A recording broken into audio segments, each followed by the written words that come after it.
Crianças, tudo bem com vocês? Eu sou a professora Thalita e está começando mais um programa Além das Letras. No mês de dezembro, nós estamos falando sobre os direitos individuais e coletivos. E no programa de hoje, nós vamos falar sobre o direito à liberdade. Liberdade. Muitas pessoas, quando pensam em liberdade, pensam num pássaro livre a voar.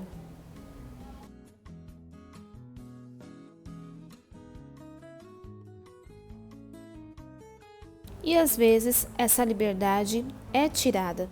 Mas falando em pássaros, veja que linda e grande é essa ave. Ela é a maior ave de rapina do mundo. Suas asas podem medir 3 metros de uma ponta a outra. Ufa! E vocês sabem que eu amo brincar. Vocês sabem ou têm algum palpite do nome desse pássaro? O nome dele é condor. Outras pessoas também se lembram de liberdade quando veem as borboletas.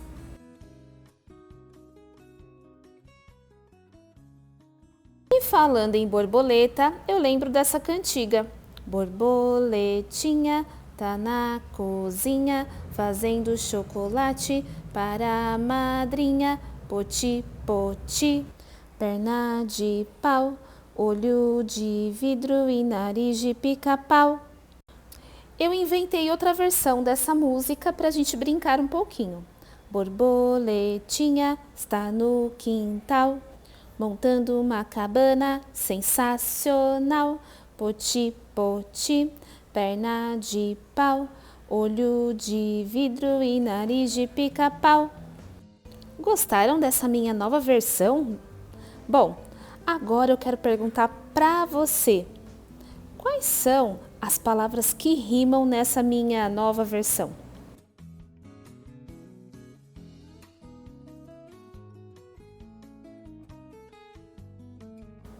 Quintal, sensacional, pau e pau. Você já percebeu que nessa cantiga existem 3 partes do corpo? Você consegue identificar onde estão essas partes do corpo? Quando você encontrá-las, diga e aponte para a tela.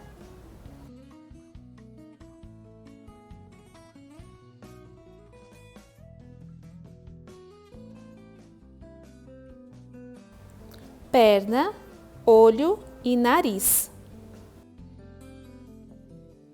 E para terminar, eu vou fazer uma última pergunta. Você consegue ver o nome de alguma ave?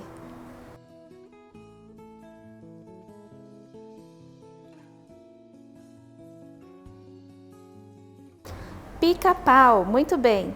Bom, assim como os pássaros livres a voar e as borboletas, os seres humanos, nós, também temos direito à liberdade. Liberdade de ir e vir, liberdade para se expressar, liberdade para lutar por direitos. E algumas pessoas e alguns grupos lutaram por direitos, pois, segundo a lei, antes esses direitos não eram possíveis. Vamos conhecer alguns grupos e algumas pessoas. Um grupo de mulheres conquistaram o direito ao voto para ter a liberdade de votar. Há 80 anos, mulheres conquistaram o direito de votar e ser votadas. Em 3 de maio de 1933, na eleição para a Assembleia Nacional Constituinte, a mulher brasileira, pela primeira vez em âmbito nacional, votou e foi votada. A luta por esta conquista durou mais de 100 anos, pois o marco inicial das discussões parlamentares em torno do tema começou em meados do século XIX, quando surgiu a imprensa voltada especificamente para o público feminino e, por meio dela, as primeiras articulações acerca do assunto. Indígenas nas universidades. A Fundação Nacional do Índio, FUNAI, órgão vinculado ao Ministério da Justiça, Informou que até o final dos anos de 1980, a instituição era a única responsável pela oferta da educação escolar indígena. Na época, a demanda era de apenas 200 estudantes em todo o Brasil. Mensalidade, material didático, hospedagem e alimentação eram por conta da própria FUNAI. A partir de 1990, o quadro mudou. Hoje, várias universidades públicas e privadas possuem convênios com a FUNAI para garantir o acesso desses estudantes ao ensino superior. A UNB foi uma das primeiras a formar o convênio com a Fundação e o Ministério da Educação, MEC. Veja no mapa do Brasil, dividido por regiões, a quantidade de indígenas matriculados em universidades. Esses números foram levantados durante o ano de 2013. E a história de hoje é a história sobre uma dessas mulheres que lutaram por um direito. Você vai descobrir já já que direito é esse. O nome dela, Rosa Parks. Ela conta história e nunca para de inventar. Vem uma história. Ela conta história e nunca para de inventar. E vem uma história aí.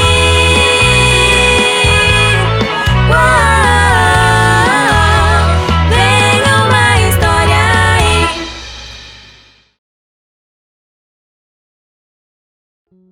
Você sabe quem foi Rosa Parks? Rosa Parks foi uma garotinha negra que nasceu no ano de 1913. No ano em que Rosa nasceu, haviam leis que não permitiam que pessoas negras usassem o transporte público. E ela cresceu assim, sempre ficando do lado de fora, trilhando vários trajetos longos a pé, por conta de uma lei absurda. Mas o tempo passou e, enfim, os negros já poderiam entrar nos transportes públicos e fazer uso deles para chegar ao trabalho, à escola. Bom, a Rosa cresceu, virou uma mulher, era costureira, ajudava sua avó e a sua mãe que eram doentes. E um dia ela estava no ônibus e a lei que permitia que ela entrasse não permitia que ela ficasse sentada quando tivesse uma pessoa branca querendo usar os assentos. Um dia a Rosa estava sentada no ônibus e chegou um senhor branco e disse: "Levante-se para que eu me sente." E vocês sabem que ela respondeu? Não, ela não se levantou. Indignado, ele chamou um motorista: "Levante-se para que ele se sente." Não, não vou levantar. Então, eles chamaram a polícia. "Levante-se para que ele se sente." E ela disse: "Não, não vou me levantar." Rosa foi presa. Pagaram a fiança e ela foi solta no dia seguinte. Mas isso gerou uma repercussão imensa. Os negros da cidade que a Rosa morava decidiram abandonar os transportes públicos. Eles não fizeram uso do transporte público durante 381 dias. Sabe o que aconteceu? Os negros correspondiam 70% das pessoas que utilizavam esse transporte, ou seja, eles tiveram que mudar a lei, porque senão eles não iam conseguir manter os transportes públicos. Então, a partir daquele dia, e graças à inspiração de Rosa, os negros hoje podem sentar nos seus assentos nos transportes públicos. A Rosa Parks recebeu um museu com o nome dela, uma medalha diretamente das mãos do presidente. E ali está o ônibus em que tudo aconteceu. Mas muito mais que receber um museu e uma medalha, a Rosa conquistou um direito juntamente com o movimento negro daquele país. E olhem só a frase que ela disse: "Eu não estava fisicamente cansada, eu estava cansada de desistir." Rosa Parks, símbolo do movimento dos direitos civis dos negros nos Estados Unidos da América. Será que tem matemática no ônibus? Vem comigo. Veja só, um ônibus. Bom, Eu vou deixar você olhar um pouquinho essa imagem para ver se você consegue ver matemática nessa cena.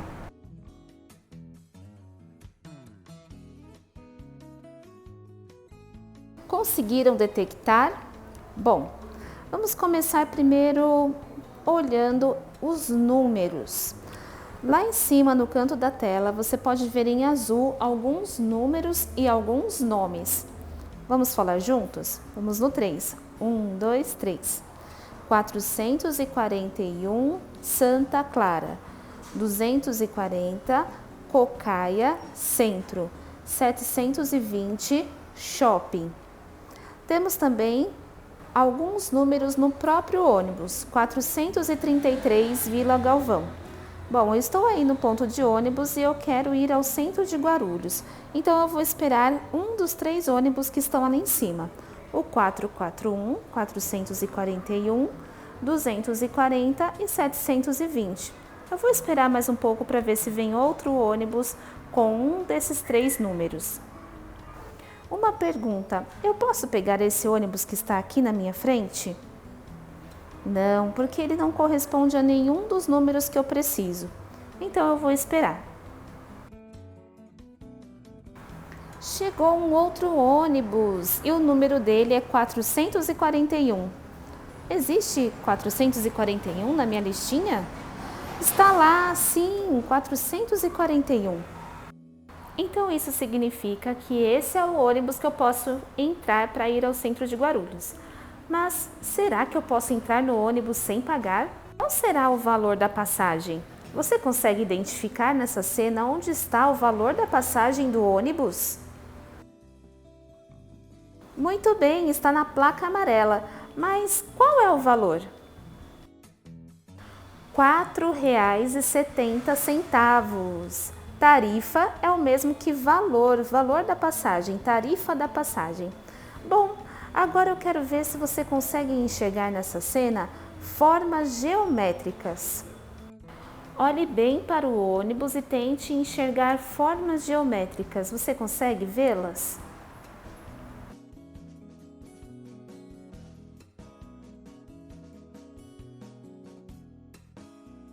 Veja quantas formas!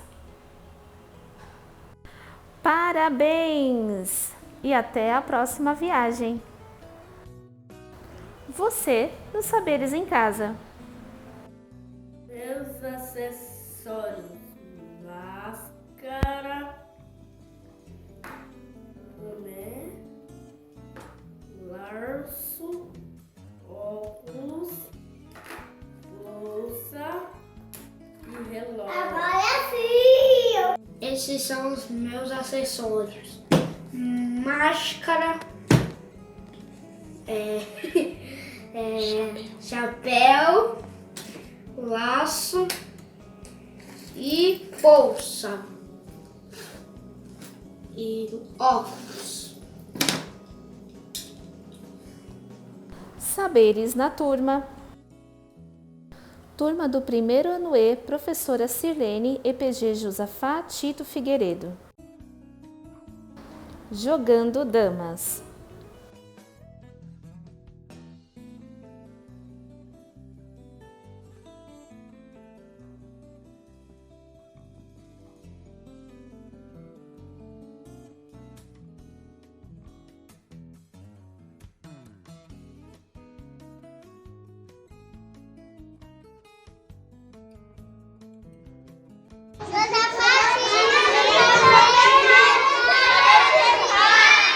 Chegou a hora da nossa proposta do dia. Além das letras, proposta do dia. Data 3/12, 3 de dezembro. Sabendo que temos o direito à liberdade, escreva ou represente por meio de desenho o que você compreendeu sobre esse direito. Se preferir, poste na hashtag Saberes em Casa e marque @portalse. Gostaram do programa de hoje? Bom, eu vou ficando por aqui, mas eu te espero no próximo programa. Tchau, tchau!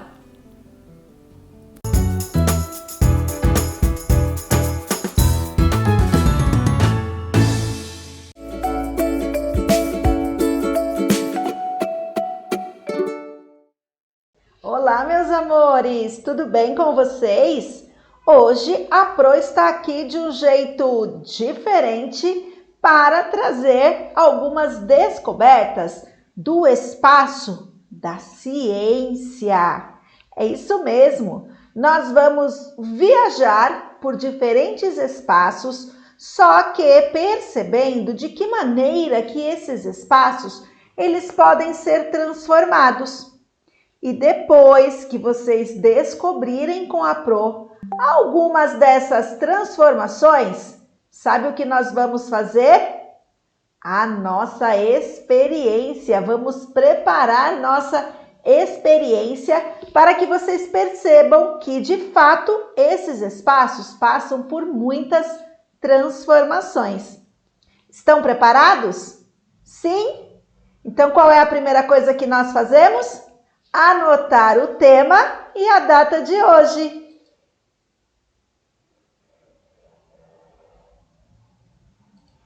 E para começarmos a conversar a respeito desse espaço da ciência, vocês se lembram que lá no comecinho do programa, quando nós falamos sobre o livro do Pequeno Príncipe, nossas primeiras conversas aqui no programa foi sobre o sistema solar.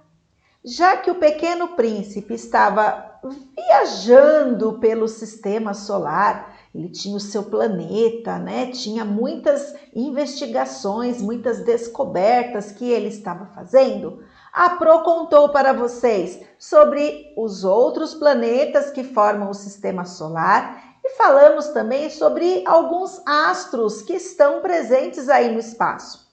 Estrelas, cometas, meteoros. Fizemos algumas descobertas sobre a Lua, o nosso satélite. Movimento de rotação, translação. Nossa, olha, se eu ficar relembrando só essa parte aqui, já vai ter passado aí os 15 minutos do desafio do dia inteiro. Vamos relembrar uma das imagens que nós vimos quando falamos desse espaço da ciência? É claro que o espaço da ciência não é apenas esse espaço onde estão os planetas, onde nós temos tudo espalhado lá longe de nós.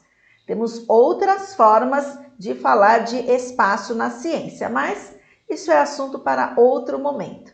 O que eu quero agora é viajar com vocês e olharmos esse espaço lindo.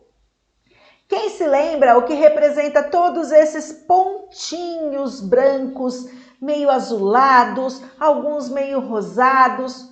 O que é isso? Quem se lembra? Ai, ai, ai, ai, ai. São as estrelas.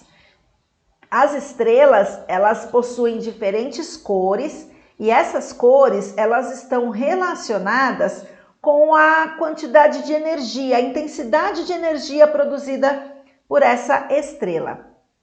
E aí, quando elas estão muito acumuladas, como aparece aí nessa imagem para vocês, elas estão formando um aglomerado de estrelas que é chamado de Via Láctea. Lembraram? A Via Láctea é a nossa galáxia, é onde nós temos muitas e muitas coisas acontecendo. Só que não para por aí não. Quando esse espaço, então olha só, ele é observado lá do alto, não dá para a gente ficar indo para lá toda hora, né? Então, a ciência desenvolveu objetos de observação desse espaço. Então, nós temos os satélites, temos muitas imagens que são captadas. E é a partir dessa observação que nós conseguimos identificar muitas modificações dos espaços. E aí nós trazemos o nosso olhar agora para outro espaço, que não é apenas o espaço lá da Via Láctea, dos outros planetas, nada disso. É o espaço que nós temos no nosso planeta. Um espaço amplamente modificado. Ao longo do tempo, foram muitas atividades desenvolvidas nesse espaço e que transformaram a paisagem de um jeito não muito legal. Quando vocês observarem uma imagem como essa, toda essa parte rosada, né, que nós temos aí na imagem, essa é uma imagem de satélite, tá? Então, lá naquela foto anterior, a Pro mostrou para vocês um satélite enviado lá para o espaço e que fica captando imagens aqui do nosso planeta.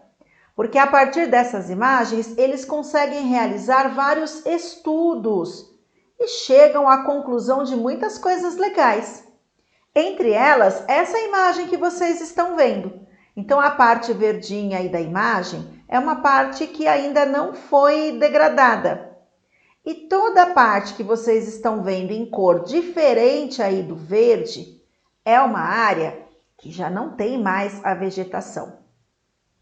Esse risquinho preto que está passando bem no meio aí da área verde, esse risquinho preto, ele representa um curso d'água, é um rio cheio de curvas que ainda passa por aí. Só que toda a outra parte aqui é uma área que já foi degradada. Então, olha que interessante. A partir do desenvolvimento da ciência e todas as investigações que foram feitas, foi possível observar também a transformação desses espaços ao longo do tempo. Eu tenho mais uma imagem aqui para te mostrar. A mesma coisa, é uma imagem obtida a partir de satélites, esses objetos que a ciência consegue colocar em circulação naquele outro espaço e a partir disso nos dar aí várias informações sobre o que acontece no nosso planeta. Então, olha que interessante. Essa imagem, ela também mostra uma área que sofreu degradação. Temos a parte verdinha representando a vegetação e a outra parte aí com essas manchas rosa esbranquiçada em volta são áreas que já passaram por processo de degradação. E aí eu pergunto para vocês, minha turma super esperta, será que isso causa algum problema para a nossa vida, para o desenvolvimento de todos os seres vivos que vivem no nosso planeta? Com certeza sim, né? Nós já conversamos em outros momentos que a transformação dos espaços causa muito impacto e esses impactos afetam não apenas os outros seres vivos, como também a espécie humana.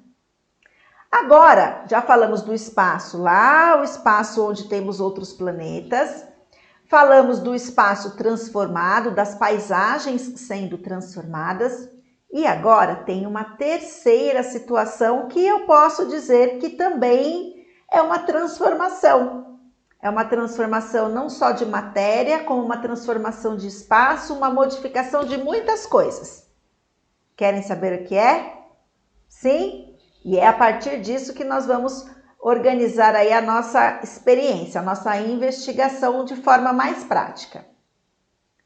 Outros tipos de transformação que podem acontecer no espaço científico é a transformação que acontece a partir da decomposição de matéria orgânica. Alguém se lembra aí o que essas imagens elas representam? Ah, eu ouvi cadeia alimentar? É? Parabéns, parabéns. Fiquei bem orgulhosa agora de quem se lembrou que isso é uma cadeia alimentar. A cadeia alimentar, ela representa um ciclo, né, de matéria, de energia que vai sendo transferido ao longo dos seres vivos. Então, nós temos seres vivos consumidores e temos os seres vivos produtores. Então, a gente vai olhar aqui mais uma vez a nossa imagem. Os seres vivos produtores são as plantas, por exemplo, que são aqueles seres que produzem o seu próprio alimento a partir de processos químicos, que é o caso da fotossíntese. Aí nós temos ali um ser vivo se alimentando dessa planta, um grilo. O grilo é um consumidor. Só que esse grilo, ele também serve de alimento para o sapo, que também é um consumidor. Esse sapo pode ser devorado por uma cobra, que também é consumidora. Ao longo dessa cadeia alimentar e de toda essa comilança, a matéria e a energia de um ser vivo vai passando para o outro ser vivo. E aqui no finalzinho da cadeia alimentar, nós temos as bactérias, que são seres decompositores. Ser decompositor significa que ela vai degradar essa matéria orgânica. Depois que esses seres vivos, principalmente o último ali na relação que a Pro trouxe de exemplo, morrer, ele vai se decompor. A matéria orgânica vai se decompor porque as bactérias começam a se alimentar. E essa matéria orgânica volta para onde? Volta para o solo, tornando esse solo um solo fértil. Toda essa matéria vai ser absorvida de novo pelas plantas que vão se desenvolver, vão servir de alimento para um ser vivo, para outro, e isso continua acontecendo de maneira constante. E é por isso que nós vamos testar se essa decomposição ela realmente acontece. Então, olha só o que você vai fazer. Aqui a Pro já deixou montado, porque o tempo do programa ele é curto, então a gente não consegue fazer coisas tão demoradas assim. Nesse potinho aqui, a Pro colocou a terra preta orgânica. E vocês estão vendo, tem que tomar cuidado aqui, senão vai cair tudo, Pro. Aqui dentro eu tenho restos de folhas, eu coloquei um pouquinho só de água e bastante folhas que eu peguei aí já do chão, não arranquei nada da árvore, hein? Vou colocar uma camada de terra, as folhas, mais terra e vou fechar o meu potinho. Pro, eu consegui separar aqui cascas de alimento. Coloca também. Então, vamos lá. Pegou o potinho, uma camada de terra, uma camada com as folhas que vocês coletaram e as cascas dos alimentos. Cobre o resto do potinho com terra. Se quiser, pode fazer uns furinhos, ó, tá dando para ver? Fazendo uns furinhos aqui em cima, molhei um pouquinho essa terra. Vou deixar isso em um local que não pegue muito calor. E vou deixar lá. Depois de uns 10 dias, eu vou pegar um bastãozinho de madeira ou um objeto que vocês não tenham problema em ensujar e eu vou dar uma cutucadinha ali na minha terra. Vocês vão se surpreender ao perceberem que tanto as folhas quanto a casca do alimento que vocês colocaram ali desapareceu. Na verdade, não é que ela desapareceu, visualmente ela sumiu. Aquele formato que ela tinha inicialmente, ela não terá mais. Só que toda a matéria orgânica que compunha esse material foi para onde? Para a terra, deixando essa terra adubada. O material ele se transformou, enriquecendo esse solo e possibilitando que, se você plantar alguma coisa nele, ele vai nascer com mais facilidade, ele vai brotar com mais facilidade, porque ele tem bastante alimento ali naquela terra para crescer forte, para crescer saudável e ser um produtor, reiniciando toda a cadeia alimentar aqui, como a Pro acabou de te mostrar. Certo? Então, agora, o que vocês estão esperando? Mão na massa! É hora de montar essa experiência que fica como proposta do nosso desafio da semana para que vocês consigam descobrir como tudo pode ser transformado por aí. Caprichem e eu quero ver esse resultado, hein? Compartilhem com a Pro depois que eu vou ficar aqui esperando. Grande beijo para vocês! Tchau, tchau!